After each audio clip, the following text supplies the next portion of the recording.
శ్రీమాత్రే నమ. జయ గురు దత్తాత్రేయ నమ.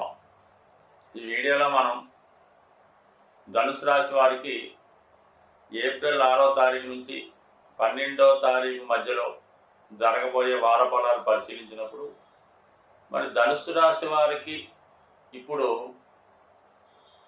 గురుగ్రహం 6వ స్థానంలో సంచరించడం జరుగుతుంది. అంటే ఇంకా కొద్ది రోజుల పాటు సంచరిస్తూ ఉంటాడు. 6వ స్థానంలో ఉన్నటువంటి గురువు 2, 6, 10 అంటే వృత్తి సంబంధించిన స్థానాల్లో మనకి యాక్టివేట్ చేయడం జరుగుతూ ఉంటుంది. ఇది కొత్తగా ఉద్యోగ ప్రయత్నాలు చేస్తున్న వారికి, సాంప్రదాయ వృత్తులు, టీచింగు, అడ్వకేట్సు, ఈ వేదిక సంబంధించింది, ఆస్ట్రాలజీ, ఇటువంటి వృత్తుల్లో ప్రవేశించడానికి చాలా అనుకూలంగా ఉంటుంది. అలాగే మీరు స్వతంత్ర వృత్తిలో ప్రవేశించడానికి కొంతవరకు మనకి గ్రహస్థితి సహకరించడం జరుగుతుంది. ఇక చతుర్థ స్థానంలో ఇప్పుడు ఉన్నటువంటి గ్రహాలు, ముఖ్యంగా శని భగవానుడు చతుర్థంలో ప్రవేశించడం జరిగింది. ధనుసు రాశి వారికి చతుర్థ స్థానంలో మీనరాశిలోకి ప్రవేశించాడు. అంటే మీనరాశి కూడా గురువు అధిపతి, ధనుసు రాశి కూడా గురువు అధిపతి. అంటే ఇప్పుడు ఈ విధంగా ఉందంటే మరి 4వ స్థానంలోకి ప్రవేశించినటువంటి శని ధనుసు రాశిలో ఉంటే ఎటువంటి ఫలితం ఇవ్వడం జరుగుతుందో అటువంటి ఫలితం ఇవ్వడం జరుగుతుంది. అంటే మీకు జన్మ శని ప్రభావం కనబడుతూ ఉంటుంది. అంటే ఏంటి దీనివల్ల? పోస్ట్పోన్ మెంటాలిటీ, బద్ధకం పెరగడం, తర్వాత చేద్దాం అనుకోవడం, ప్రతిదానికి ఇసుక్కోవడం, ఎవరన్నా వస్తే వాళ్ళ దగ్గర హుందాగా ప్రవర్తించి వాళ్ళకి బయటికి పంపే ప్రయత్నం చేయడం, తను తాను గొప్పగా ఊహించుకోవడం, చాలా బిజీగా ఉన్నట్టు ఊహించుకోవడం జరుగుతూ ఉంటుంది. సో అది ప్రభావం చూపుతూ ఉంటుంది. ఏమవుతుందంటే మామూలు శని భగవానుడే కదా, ఈ ధనుసు రాశి వారికి ఏముంది, ధనాధిపతే కదా, ధనాధిపతి 4లోకి వస్తే ధనాన్ని ఇస్తాడు అనుకోవడం ఒక వరకు కరెక్టే. కానీ శని కారకత్వాలు చూసినప్పుడు వ్యయాధిపతిగా, అష్టమాధిపతిగా తన ప్రభావం చూపుతాడు. అంటే శని ఎక్కడుంటే అష్టమాధిపతి అక్కడ ఉంటే ఆ ఫలితం వస్తుంది, వ్యయాధిపతి ఉన్నట్టు ఫలితం వస్తుంది. ఇప్పుడు ఏమైంది, మీకు వ్యయాధిపతిగా, అష్టమాధిపతిగా 4వ స్థానంలో ఉన్నాడు.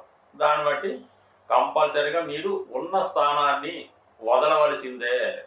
అది మీ సొంత ఇల్లు అయినా, సొంత ఊరైనా, సొంత దేశమైనా మీరు ఆ ప్రాంతాన్ని విడిచిపెట్టి వేరే ప్రాంతానికి వెళ్ళవలసి ఉంటుంది.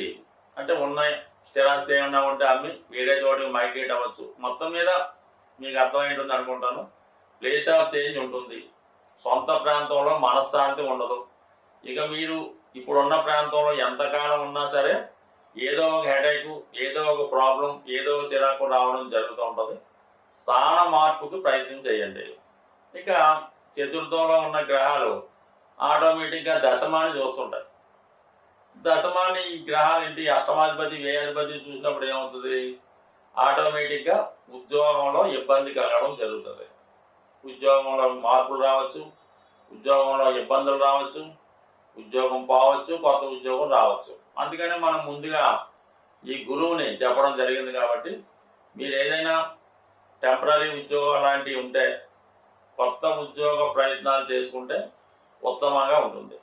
ఇక విద్యార్థులు 100% చాలా శ్రద్ధగా వర్క్ చేయవలసి ఉంటుంది. అంటే ఈ ఒక్కరోజుతో ఇదేం పోదు, ఈ వార ఫలితం అనుకుంటున్నారు. కానీ అంటే ఎందుకంటే ఇప్పుడు అడ్మిషన్ టైం కాబట్టి కొత్త కోర్సుల్లో, కొత్త కాలేజీల్లో ప్రవేశించబోతున్నారు. కాబట్టి 2.5 సంవత్సరాల పాటు ఉండే ఈ శని ప్రభావం అటు చతుర్థంలోనూ అటు రాశి యందు ఉండడం వల్ల ఎంత కష్టపడి చదివినా సమయానికి జ్ఞాపకం రాకపోవడం, మీలో ఒక విధమైనటువంటి టేక్ ఇట్ ఈజీ పాలసీ రావడం, అందరినీ తక్కువ అంచనా వేయడం, ఉపాధ్యాయుల్ని, పెద్దవాళ్ళని అవమానపరచడం, ఇవన్నీ స్వతహాగా కనబడుతుంటాయి. కాబట్టి విద్యార్థుల కన్నా విద్యార్థుల తల్లిదండ్రులు ఎవరైతే ధనుసు రాశిలో ఉన్నారో, మీ యొక్క సంతానం ధనుసు లగ్నంలో ఉన్నారో వారి మీద జాగ్రత్తగా నిఘువు పెట్టి ఒక గంట కనిపెట్టవలసి ఉంటుంది.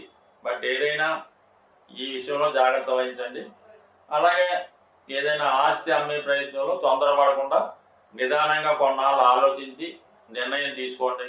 ఏదైనా ధనుసు రాశి వారు తొందరపడి తీసుకున్న ప్రతి నిర్ణయం తర్వాత పశ్చాత్తాపం చెందవలసి ఉంటుంది కాబట్టి నిదానంగా ఆలోచించి నిర్ణయాలు తీసుకుంటే మంచిది. స్వస్తి. సాధారణంగా ఇప్పుడు ఈ ఏప్రిల్ 6 మనకి శ్రీరామనవమితో ప్రారంభమైంది.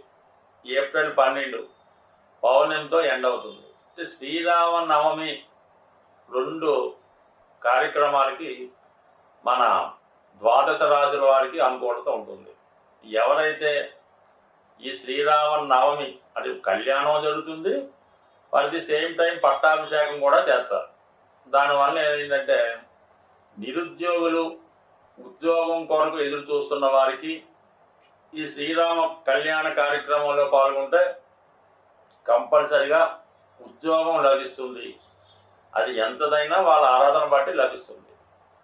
ఇంకోటి ఏంటంటే కళ్యాణం కావాలన్నటువంటి అబ్బాయిలకు కానీ అమ్మాయిలకు కానీ ఆ శ్రీరామనవమి అంటే వీళ్ళు భద్రాచలంలోనే కాదు, ఎక్కడ ఏ పందిరిలో ఏ దేవస్థానంలో కళ్యాణం చేస్తున్నా అందులో పాల్గొని ఆ తలంబరాలు మీ తల మీద పడేలా చూసుకోండి. లేదంటే కొన్ని తలంబరాలు సేకరించి ఇంటికి వచ్చిన తర్వాత ఎవరికైతే పెళ్లి కావాల్సి ఉందో వాళ్ళు తల మీద కొన్ని తలంబరాలు జల్లడం వల్ల నమ్మకంగా 100% వివాహం జరుగుతుంది, అటు ఉద్యోగం కూడా లభిస్తుంది. అందుకనే ఏదైనా ఒక శుభకార్యం పెళ్ళి దేవుడు కళ్యాణం తర్వాత చేయడానికి సుమారుగా ఒక 6 నెలలు బట్టి ఎదురు చూస్తుంటారు.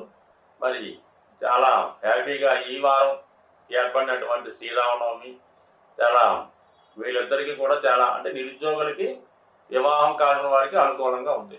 ఇక తర్వాత ఏంటంటే ఏప్రిల్ 12 పౌర్ణమి. అంటే ఈ చైత్ర మాసంలో వచ్చినటువంటి పౌర్ణమి చాలా అమ్మవారికి చాలా ఇష్టమైనది కాబట్టి ఎవరైతే చాలా ఆర్థిక ఇబ్బందులు పడుతున్నారో వారు ఈ పౌర్ణమి రోజు మీ కుటుంబంలో అందరూ సమిష్టిగా ఒక మాట మీద నిలబడి పాయసం తయారు చేయించాలన్నమాట. చక్కగా కొత్త బియ్యంతో మరి పాలతో పాయసం తయారు చేసి అది దేవాలయం దగ్గర ఉన్నటువంటి భక్తులు కావచ్చు, లేదంటే మీ గృహంలో ఉన్నటువంటి భక్తులు కావచ్చు, మీ బంధువులకు కావచ్చు, కంపల్సరీగా పాయసాన్ని చక్కగా వాళ్ళు కడుపు నిండా తినేలాగా పెట్టడం చేయండి. అదే రోజు సాయంకాలం అప్పటిదాకా నియమంగా ఉండి ఈ లలిత సహస్రనామాన్ని పారాయణ చేస్తూ చంద్రబింబంలో అమ్మవారిని ఊహించుకొని మీరు చదవాలన్నమాట. విన్నా పర్లేదు, జాగ్రత్తగా కంపల్సరీగా ఈ 2 చేసి చూడండి. ఈ 2 నియమాలు మీరు నియమంగా చేస్తే 100% మీకు అటు వివాహం, అటు ఉద్యోగం, ఇటు ఆర్థిక సమస్యలు 100% తొలుగుతాయి. అంటే ఒక విషయాన్ని మీరు మీ కుటుంబంలో చాలా దీర్ఘకాలికంగా అప్పులు సమస్యలు ఉన్నాయి అనుకున్నప్పుడు ఆ కుటుంబంలో ఉన్న సభ్యుల మధ్య ఏకాభిప్రాయం లేదన్నమాట. అంటే ఒకరి మాట ఒకరికి వెనకపోవడం, ఒకరికొకరికి పడకపోవడం ఇవి జరుగుతూ ఉంటాయి.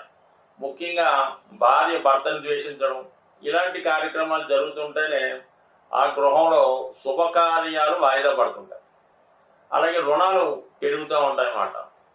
సో అందువల్ల ఏంటంటే ముఖ్యంగా పిల్లలు అంటే ఏముంది, 30 సంవత్సరాలు దాటినా కూడా పెళ్ళిళ్ళు కాకుండా ఉద్యోగాలు లేకుండా ఉన్నవాళ్ళు వీళ్ళు ఎక్కువగా తల్లిదండ్రులను విమర్శిస్తూ ఉంటారు అన్నమాట. మాకేం చేయలేదు, మమ్మల్ని చూడలేదు, ఏదో విధంగా ఇబ్బంది పెడుతూ అవహేళనగా మాట్లాడుతూ ఇతరుల దగ్గర చిన్నగుస్తూ ఉంటారు.